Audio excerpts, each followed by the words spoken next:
And I said, wait, time out. I said, young lady, come over here. She goes, why? What's up? I said, give me your ID. I said, you're going up to the room to have fun with him, right? Yes. I said, so you're knowingly, willingly going up to the room with him, right? She goes, yes. So I took her ID, and he, the basketball player said, why are you doing that? Because he was very well known. Said, the reason I do that is because she's going to say something happened.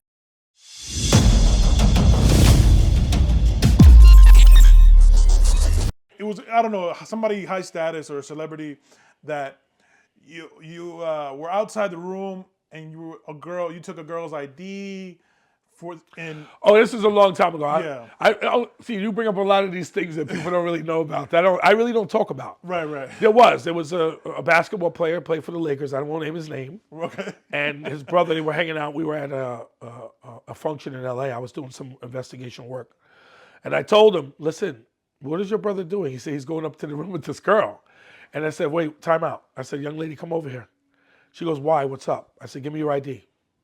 I said, you're going up to the room to have fun with him, right? Yes. I said, so you're knowingly, willingly going up to the room with him, right? She goes, yes. So I took her ID, and he, the basketball player said, why are you doing that? Because he was very well known.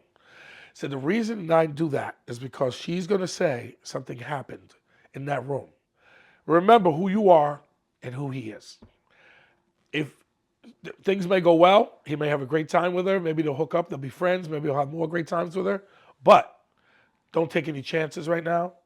I know what she's going up there for, because if something happens, I'm going to be a character witness, especially for the police, Right. to say, hey, look, she went up there willingly. This is who she is. And she went to the room for this reason. Because what will happen is she says, hey, he raped me, or he abused me. Now he has me to say that didn't happen. I can't say what's going to happen in the room because I'm not going to be there, but I can say she did go up for this reason. And I asked her about it, and she said she was willingly going up there to have sex with him. She didn't imply it, but I already knew what she was going for. Right. There was another case with another celebrity, big time, where I helped her years ago. And I said, wait a minute. She was like, well, I want this guy arrested. I want this done. And I said, wait a minute, who pays for this? And she said, he does. And I said, well, let's think about this. If we have him arrested, you're going to probably be out. You're going to have to move. Oh, yeah, you're right. I said, so let's think. What did he do? Well, he pulled a gun. He did this. He did that. Okay. I'll get the guns. I'll take the guns out, get rid of them. Amnesty, which I did. And we won't go any further with this. I said, we'll just handle this very low key. So, the detectives called me because they were like, yo, we want to lock this guy up. We want to arrest him. He's on TV every day. I said, no, we can't do that. I said, she doesn't want that. And financially, it could hurt her. She has kids, young kids. I said, I don't want to hurt her or hurt the family like that. I'd rather just make sure that everybody's safe and everybody's happy. He's not around anymore. He's not staying here. He did do some things to her that weren't ethical. I won't say what he did because I don't want to put that out there. But we came to an agreement where his attorney called me, and I showed him my notes, and he said, well, it was nice meeting you. You're a nice guy. Maybe we should talk in the future. I might have some cases for you.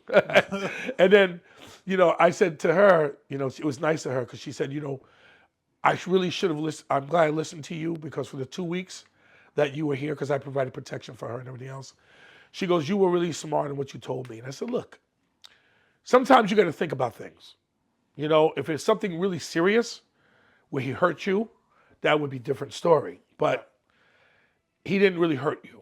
And I said, for the guns in the house and things that happened, I'll get rid of that and we'll move on from here. And then you just let it go. I'll talk to the detectives, which I did. They couldn't really do much because it wasn't like they had really, they had a crime at the time, but the problem was she was going to just get rid of the guns anyway. She wanted to get rid of them anyway. But it just goes to show you, like, these things happen. I had another celebrity where I was in, what is it, not Atlanta? I was in, Florida. And the celebrity was going to his room, and I said, wait a minute. You got like 20 people in your room. And he was like, yeah. I said, do you know any of them? No. I said, well, we're not going in that room. And he goes, why not? I said, because you know who you are? you're a face that's very recognizable by the news and by the media and by the public. I don't know who these people are. I can't protect you or give you good advice when you have all these people in your suite and you're going to go in there with a girl walking with another woman and these people. And this guy was a very, very big entertainer, actor, very well known. And I said, there's no way I'm going to let you go in there. So we went to another hotel. And I said, it's better you stay alone with the girl and be by yourself and not be in that suite. Because if he got in that suite with all those people in there, there's no saying what would have happened to him, what accusations could have been made. He did this, he did that. He would have been just like Diddy. He could have gotten in trouble just like that, sex trafficking or somewhat where people would have spun something out of control saying that he brought this girl here, he had an orgy, or whatever, in his hotel suite. And I told him, you can't do this. You have to think and be a little smarter when it comes to certain things. Sometimes it may not be always important to go to every club. Maybe you'll go to a club, you'll show up, stay there for a little bit and leave. Don't hang to the end of the night at 4 a.m. because nothing happens at 4 a.m. And if you're a rapper and you go out to these establishments and you hang, you're only asking for trouble because there's always a hater in the crowd. That's what happened with Puffy in the J-Lo case. There was a hater in the crowd, didn't like the way he was flossing, and things happened. So, and it didn't just happen to him, it happened to other artists as well. Being in a club, spending money, some guy gets jealous that you're in the club and you're this big time rapper and I'm a big time drug dealer and I'm making more money than you and you're flossing in my club, So these things happen. So I try to tell these guys, it's okay to go out and be seen and be known, but you also got to protect your brand and who you are. Look, I think Megan Thee Stallion learned a lesson after the thing with Tory Lane. Yep. She doesn't probably go out as much as she used to, and she pick and chooses where she goes and how she does certain things. Sometimes you need a good guy to move with you. Listen, I'm a little older now. I can't be moving with these artists because they like to hang out all night. Yeah. I don't want to be out all night. But if you want to go to a dinner or go some places here and there, it's always good to come in. Let me see the place. Okay, we're going to be here. I did that when I was at the WWE years ago. When I had China, God bless her. She was a sweetheart. Rest in peace. And, rest in peace to her. And we used to go to places and I said, let me go in first and let me make sure this place is secure. Derrick, you have to do that? Yes, I do.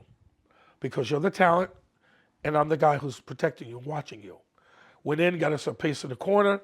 They drank a little bit too much, but they went home safely. The next day they were mad at me because they drank a lot and they had to perform.